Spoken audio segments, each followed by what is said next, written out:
This is Law Bytes, a podcast with Michael Geist. 3/4 of households in Indigenous communities don't have access to high-speed internet.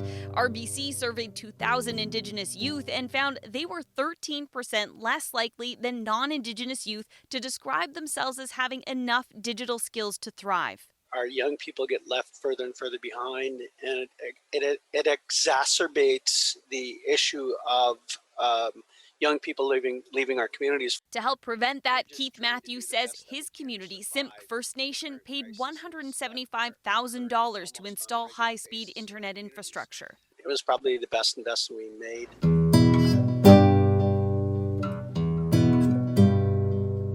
Canada's strategy to ensure that everyone from coast to coast to coast has access to affordable high-speed internet services is widely viewed as a failure. As has been the subject of several previous podcasts, the issue is the source of ongoing frustration for many, particularly those in rural, remote, and Indigenous communities. Those communities often face the prospect of no broadband access or, at best, expensive, unreliable services. The Council of Canadian Academies recently convened an expert panel on high-throughput networks for rural and remote communities in Canada. The panel's report is a must-read for anyone concerned with equitable and affordable internet access and the consequences of leaving many communities, particularly Indigenous communities, behind. The panel was chaired by Karen Barnes, the former president of Yukon University, and included Professor Catherine Middleton, the director of the Ted Rogers School of Information Technology Management at Ryerson University. They both joined me this week on the podcast to discuss the panel, its report, and the recommendations for policy action. Karen and Catherine, thanks so much for joining me on the podcast. I wanted to start with some background information for those that aren't familiar with the CCA. Karen, can you tell us a little bit about what it is and how it came to examine connectivity issues in rural and remote communities in Canada? Sure. The Canadian Council, or the Council of Canadian Academies, is a nonprofit organization that uses expert assessments to inform public policy. And they do that by assembling experts from across a wide variety of disciplines so that they look at questions from a very holistic point of view, and then come forward with some hopefully really leading edge current information that would inform new policy. So the National Research Council of Canada is undergoing a project around connectivity as directed by the federal government to connect Canada at fairly equitable speeds and reliability across this country. And we all know that that has not really worked in the past, and they recognize that it's not a question that will be answered solely by technology, and that there are many issues that are preventing this from happening, and they wanted the CCA to look at those issues. And so they brought together a panel of people from a number of different areas, all looking at the impacts of the regulatory bodies, the economic situation, the social policies, and public policies, as well as ethical issues that are related to why connectivity is not equal across Canada. And what was one of their real priorities was to look at the issues of rural and remote connectivity and why there is such a diversity of issues around that, and what are the challenges facing the people bringing the technology in making that happen. Okay, so interesting how there's links there with the National Research Council and the government itself. I of course want to get into the substance of the report, but before we do that, you were the chair. Can you tell us a little bit about the process? Who was involved, and how do you undertake work when you're actively engaged in looking at an issue that involves rural and remote communities? So we met as a panel, of course, all virtually because of the pandemic. So we normally it's done face-to-face, but in this instance it was done digitally, which allowed the panel to meet I think more frequently, because we could meet, from our homes, which is where we did most of the time. And we met to look at the charge. We met with the National Research Council and went through the charge. And then we identified where we needed more expertise in addition to the panel's expertise. The panel was made up of people from different parts of Canada as well. I was there as the chair. I live in a Northern Territory. And we had as well 2 Indigenous participants who are both involved in broadband and running ISPs, but they also were able to bring a perspective of living in remote areas of Canada. We had social sciences as well as engineers. So it was quite a diverse group. And then we identified where we needed more information, and we brought in experts from various areas. So we brought people from rural parts of Manitoba, for example, looking at how they deliver economic opportunity and education. We talked to some of the big telecoms. We talked to some experts on the satellite side. So we brought in information where we felt we had gaps. And then we put together the report by identifying what our priorities were. We really wanted to focus on the systemic issues. We felt that that was a really important piece that had not been brought forward strongly enough and really needed to be emphasized in this report. And so we did that, and I'm sure we're going to talk about some of those findings. Yeah, absolutely. Thanks. So we'll get into the substance for sure.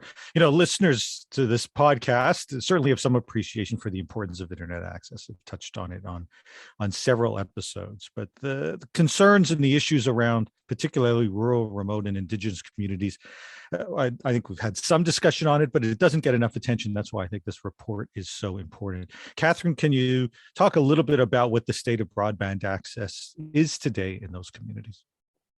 Yes. So I'll start by adding to what Karen had said about the process, which we did do all our work online, and we frequently on our calls had participants who didn't have sufficient connectivity. So calls dropped out, people were suffering overage charges to turn their video on. So that's the reality that we're dealing with. But in terms of the access, the answer to the question about access today, we don't know what the state of broadband access is today, because the latest data that's available, which is the data that was in the report, is from 2019. So I'll walk through what the access was like in 2019.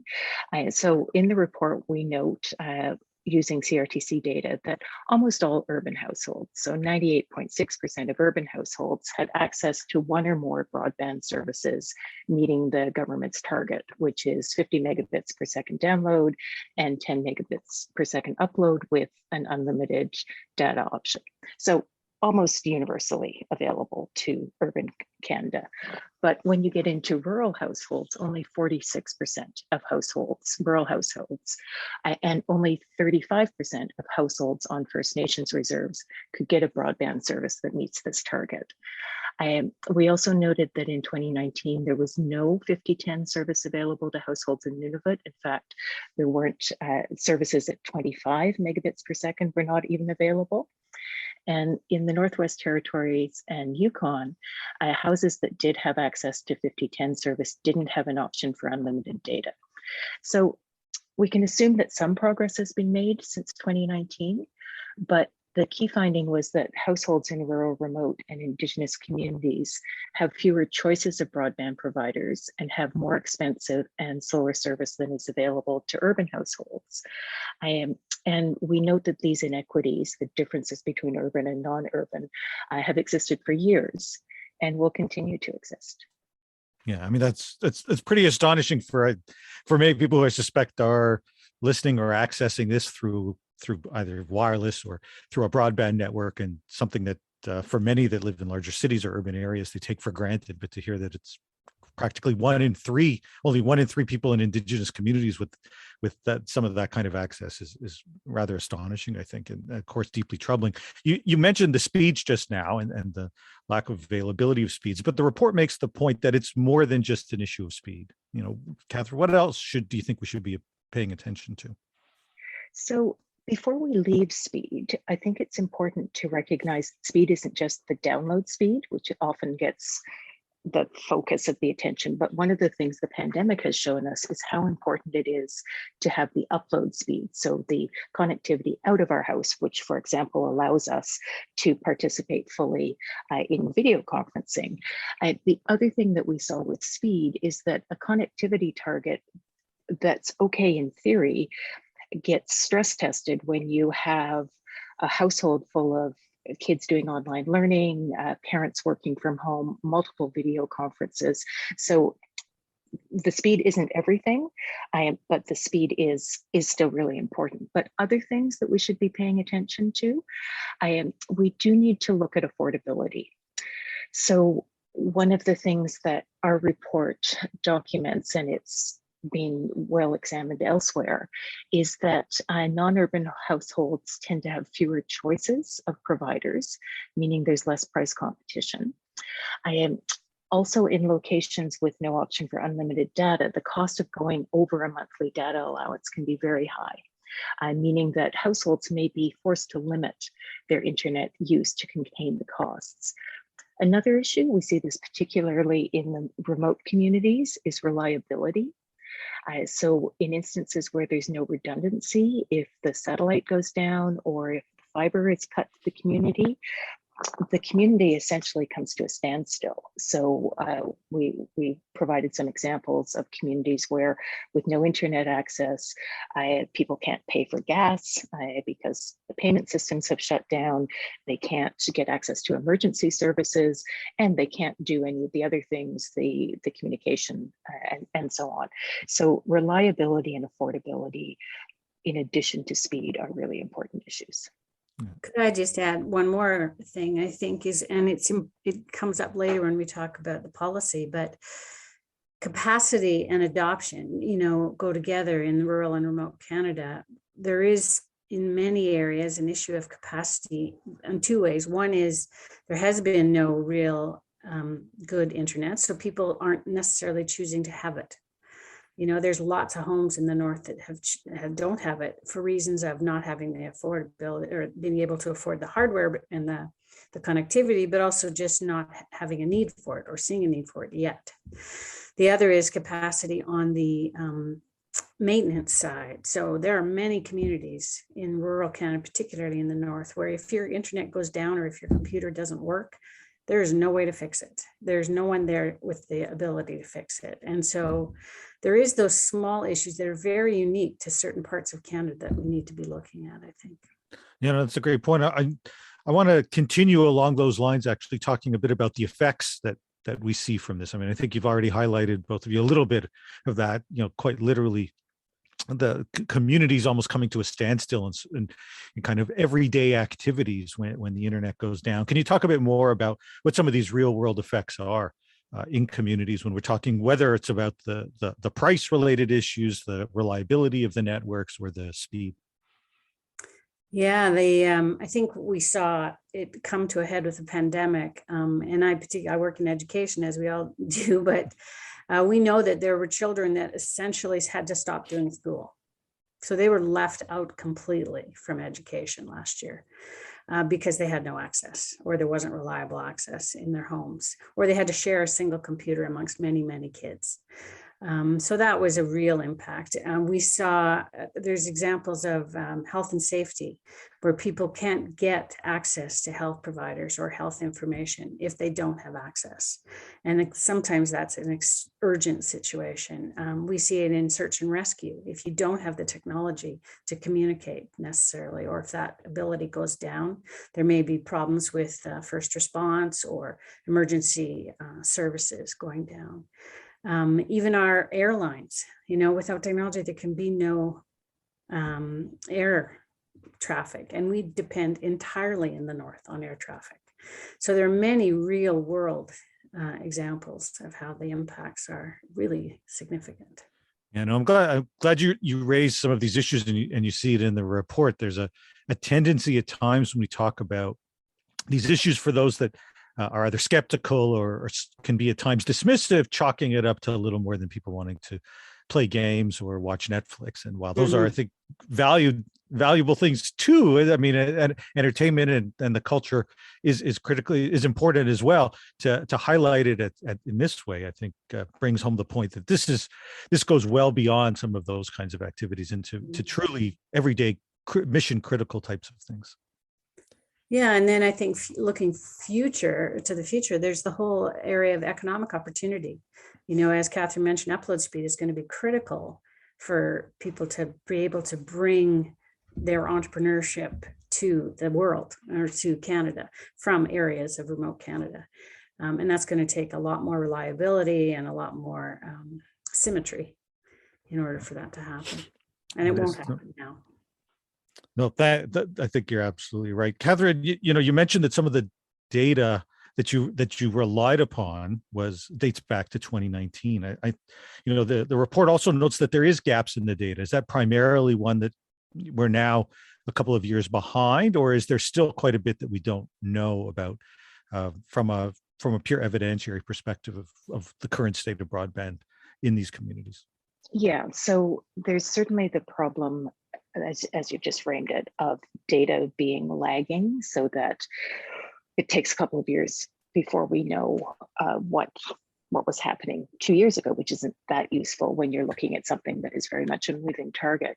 But it's also in some cases the way the data is framed. So when you get data on broadband availability, it tells you who does have connection, it's not who doesn't.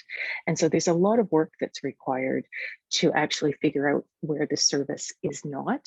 You have to go look at the maps and then sort of do the inverse of that. But there isn't anywhere where you can easily go and pull off a comprehensive overview of the unserved communities. So that's one piece, just the access piece. The affordability data is also problematic. So Michael, you've discussed this before. It's a very contentious area. There are different perspectives on how you measure affordability. But one of the things that we see, as an example, the CRTC publishes data on advertised pricing. Well, we know that what's on a website and what people actually pay is not always the same thing. So if an advertised price drops, it doesn't necessarily mean that your contracted price is going to drop. So you get these disconnects where there's a data point that says the pricing is this, but we don't actually know whether that really is what people are paying. And then even within the pricing data, it doesn't reflect what people pay for overage charges. Karen mentioned the cost of installation, the cost of repairs. So there are other costs that aren't accounted for. And we also don't really have good granular data that lets us drill down to look at the differences within provinces, as an example. So you might get a provincial average price. Well, the price in Toronto is likely to be quite different than somebody in very remote Northern Ontario. So no data on that. I am no specific data on pricing for Indigenous communities. So we can't really look at some of the inequities there without understanding that. Maybe one other point is looking at the adoption side of things. So we often get the numbers, and we've already talked about them, about broadband being available to communities. But as Karen mentioned, just because it's available doesn't mean that individuals are actually choosing to take up that service. And we don't have a really good understanding from a data perspective around what are the reasons that people are not taking up that service. Is it price? Is it something else? So that's another gap in the data. It's I'm glad you raised all of those issues. I mean, there is so much discussion, especially around affordability and the role that some of the large providers play, and we didn't see the government emphasize that issue quite as much as we might have expected during the last election campaign. But it's sure to continue before the CRTC, and the need for more information is pretty critical. We're recording this a couple of days after we had a speech from the throne speech, laying out the government's priorities, and Indigenous issues were certainly emphasized regularly by the government. It's clear it's become a major priority. Karen, you already spoke a little bit about some of the access issues, but I thought it'd be worthwhile speaking specifically about the impact this has within the Indigenous communities. Absolutely, and we certainly heard this from some of the panelists as well as some of the experts we spoke to. But you know, under the TRC, we have a lot of obligations through reconciliation to strengthen culture and language, for example. We know that connectivity is playing a huge role where it is effective and working to bring communities together to build language training, language sharing, culture sharing, strengthening their voice by being able to connect to each other through technology. So that has been, we've seen that impact already. And I think it's important to recognize there are some communities now being left out of that conversation. The pandemic, as I mentioned, has already shown the real disparity in some of the communities around access to good connectivity, and where there is not any competition for service. You know, it's bare minimum is what exists in many communities, if at all. And some students just don't have access and are falling farther and farther behind on an educational levels across this country, and particularly on reserve communities where the access is very, very poor. We know that self-determination is really important to the success of Indigenous communities across this country, as we've seen in some of the communities where they are self-determining now under new treaties. One of the things that's come up is the lack of control over spectrum licensing, for example, in other parts of the world that is available to Indigenous communities and Indigenous nations. It does not exist in Canada, but it would give them control over content. It would give them control over it, just as they have control over land and water through those treaties. One of the things we wanted to emphasize in this report is that many of those communities have very strong leaders and very good entrepreneurs who would really benefit Canada if we could bring their services out to the rest of Canada and do that through technology. And it's just not available right now for Canadians to know what's happening. We look at things like research and climate change, and the impacts are very, very significant in parts of rural northern Canada. They need access to technology and communication that is reliable so that they can be right at the front edge of that, both at the research, but also understanding what the impacts are going to be and participate in the solutions and the policies that we're going to be building going forward. It's really a matter of being left out of the conversation, and they need to be included to find the right solutions going forward in all of these areas: education, health, social services, all of those things. Yeah. Now, speaking of policy and the conversation around policy, just to sort of segue into some of the broadband policy issues that the report focuses on and really provides some important recommendations. You know, Catherine, you're one of Canada's leading experts on this. You've written extensively about broadband policy, and we've had, as you know, commitments around this issue now dating back decades, and yet the report describes the approach largely as a failure and pretty much kind of an incrementalist style approach. Can you walk us through a little bit, you know, how you arrive at that conclusion? In some ways, you're preaching to the converted here, but for the benefit of listeners, why has our broadband policy simply not left us with the kind of situation that we've just heard about? Yeah, the policy is both being incremental and fragmented. So we'll talk about those two aspects differently. So incrementally, as you said, Michael, policies, efforts to improve broadband connectivity in Canada have been underway since the late 1990s. So none of this is new. And what we've seen is a series of government programs, each of which is chasing a different target, and the targets have increased over time. But what happens, the incremental nature here, is that the program provides service to a particular set of communities. So it doesn't attempt to, programs, despite having things like universal in the names, don't actually result in universal connectivity. They're taking it little bits of the country, step by step.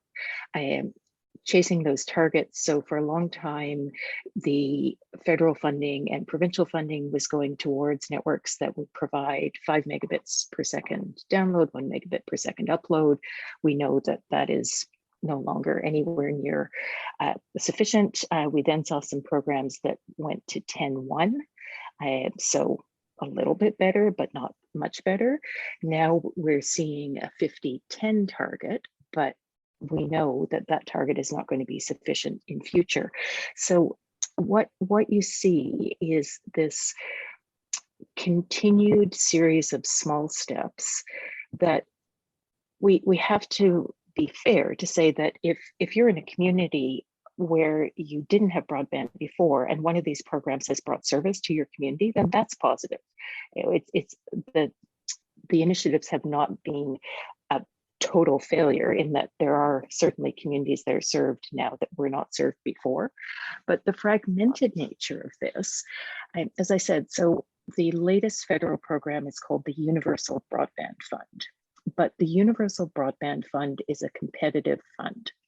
So that means that municipalities have to have the capacity to put together a compelling argument that explains why their municipality is more deserving than another municipality, and somebody decides. So funding is awarded to some communities and not others, yet this fund is labeled the Universal Fund. So what we're missing is something that really is truly universal. What we're missing is an overarching plan that may have many different components and many different ways of providing service, but it acknowledges the fact that we have to move from competitive, your community competes against my community and we pick the winner, to some sort of situation where we can recognize all the communities that aren't served and have a systematic plan that goes out and figures out how we provide connectivity to each of those communities. Okay, that's where we need to get to.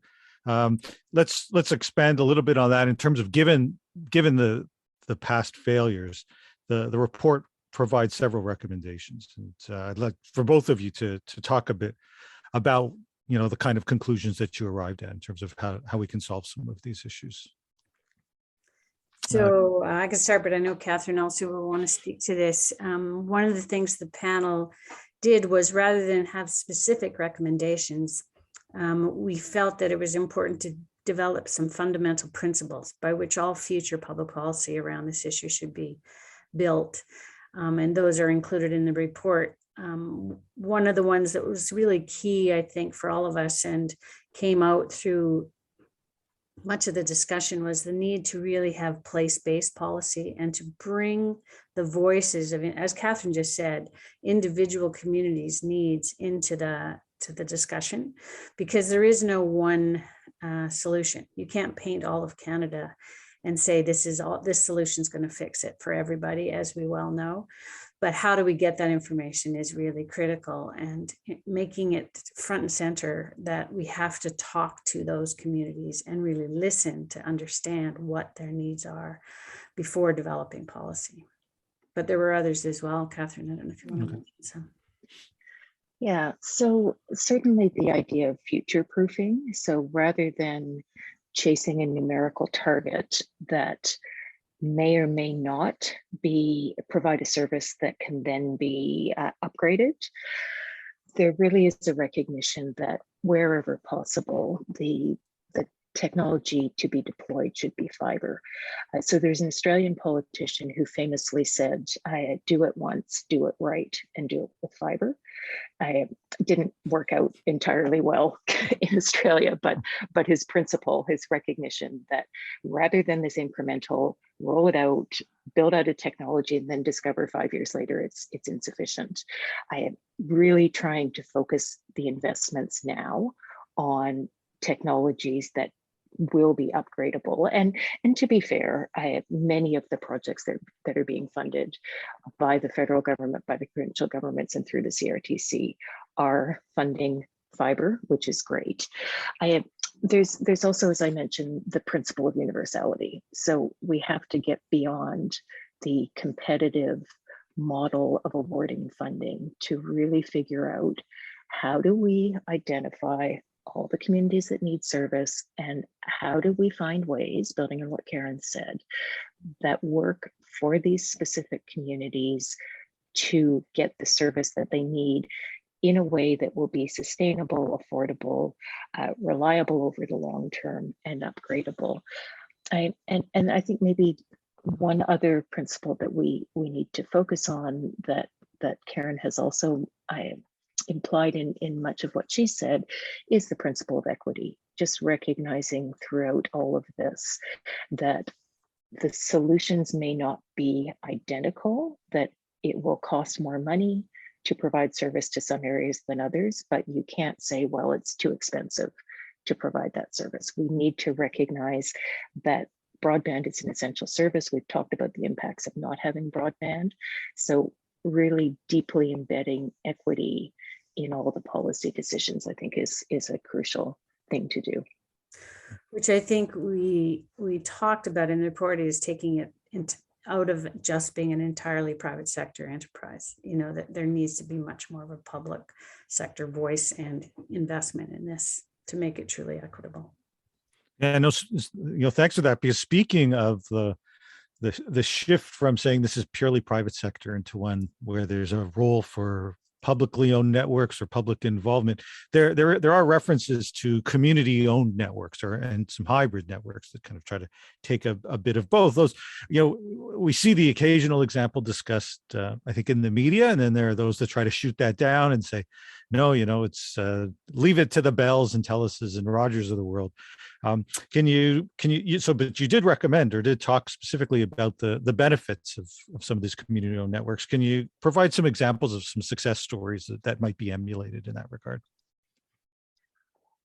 What I'd like to do here, Michael, is talk about some of the principles rather than particular cases, because it isn't always easy to copy what someone else has done.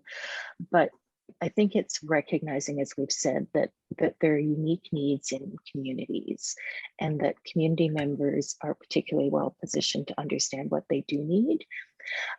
The community models can work with different financials, different rates of return, different payback periods. So when a private sector company says there's no business case for us to go into the community, if a local community is funding the network, they may be issuing some kind of, they may be financing it somehow, perhaps through community investment, going to the banks to get that financing.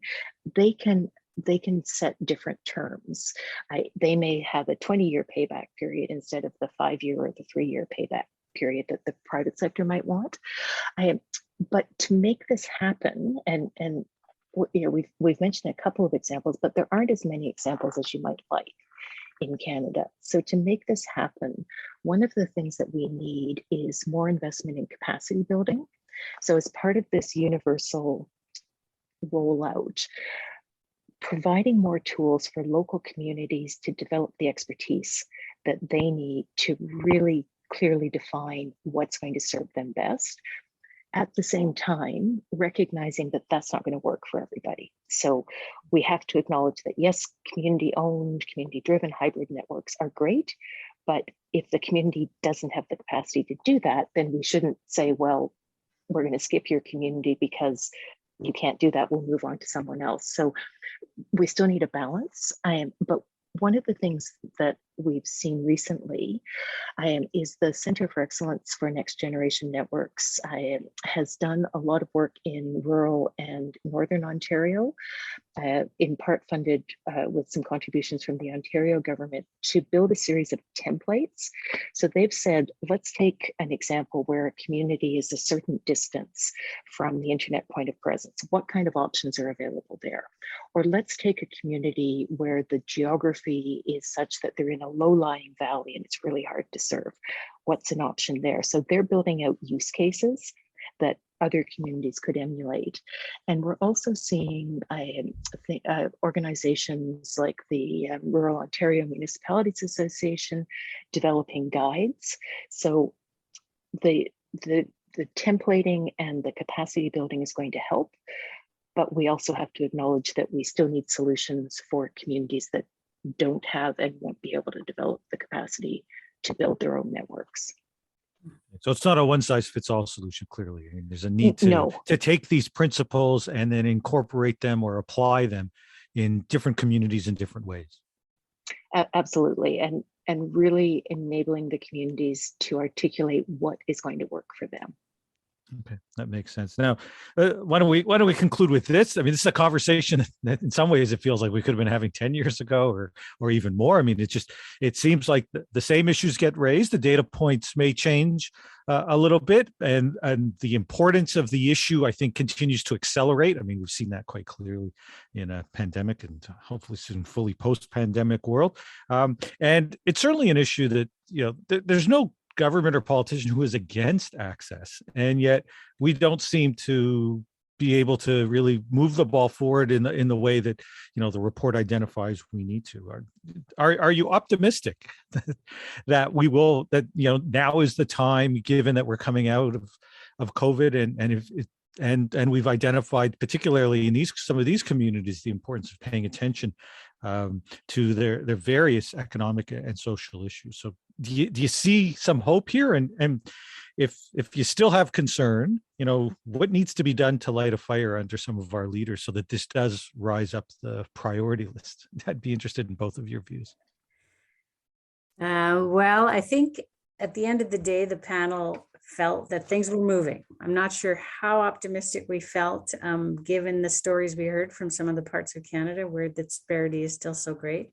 But as Catherine and I mentioned to each other when we were speaking earlier, if we don't know now what the issues are after this pandemic, and if the leaders aren't paying attention, then I'm not sure what it's going to take. But I think really it will take more focus on those very specific stories. It will take more focus on bringing the local voices forward, really amplifying those voices through media, through social media, through podcasts such as yours, amplifying the voices of the people who are not being served and underserved, and making sure that those stories come to the leaders and the decision makers. Catherine, you have any suggestions on top of that?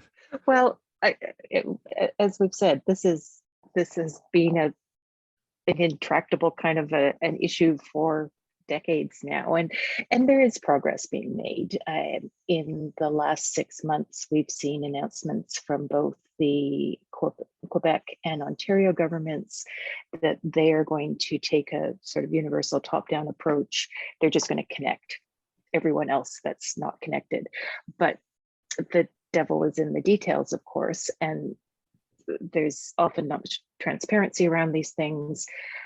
It's unclear whether the glossy "this is what we're going to do" promises are actually going to be delivered upon. When you look at the Universal Broadband Fund page, which is the Canadian government page, as we've said, it says all these wonderful things, all the right words are there, we're going to get everyone connected, yet the fund is closed. So what happens if you didn't get connected there? So it will be interesting to see what the federal government mandate letters say, and whether the responsibility, which is being divided across different ministries, whether it gets centralized in one ministry or not. I suspect it probably won't. But I think we need, as Karen said, continued local effort. We need continued effort by academics and community groups and others to keep this issue at the top of the agenda. But as you said, Michael, nobody's opposed to this, but we just somehow have been bumbling along, and we don't have that overall plan as to how we're going to ensure that every last household in every community in the country is going to get connected at the moment. So that's what we're missing, and how we light a fire under politicians to make that happen, I don't know, but I think that's our end goal, is needing that plan that is no longer, well, we're going to have this fund and it's going to you have to apply here, and the CRTC has this fund, and then the provinces have this fund. We need a truly universal perspective on what do we need to do to, first off, identify those unserved households, and then figure out how we can get the service to them. Yeah. So we've got data. We've still got data issues in terms of fully understanding what the current situation is, given as you've highlighted, and we've got lots of different pieces of action, but bringing it all together is critical, and hopefully the report helps move us forward in that direction. You clearly brought together some really great people, and the report itself is one that I think everybody should read, particularly those who are in the position of making some of these decisions, because I think it really does help point the way from a principle-based perspective about how we can address some of these issues. Karen and Catherine, thank you so much for joining me on the podcast. Thanks, Michael. Thanks, Michael. That's the Law Bytes podcast for this week. If you have comments, suggestions, or other feedback, write to lawbytes@pobox.com. Follow the podcast on Twitter @LawBytesPod or Michael Geist @mgeist. You can download the latest episodes from my website at michaelgeist.ca or subscribe via RSS at Apple Podcast, Google, or Spotify. The Law Bytes podcast is produced by Gerardo Lebron Laboy. Music by the Laboy brothers, Gerardo and Jose Lebron Laboy. Credit information for the clips featured in this podcast can be found in the show notes for this episode at michaelgeist.ca. I'm Michael Geist. Thanks for listening, and see you next time.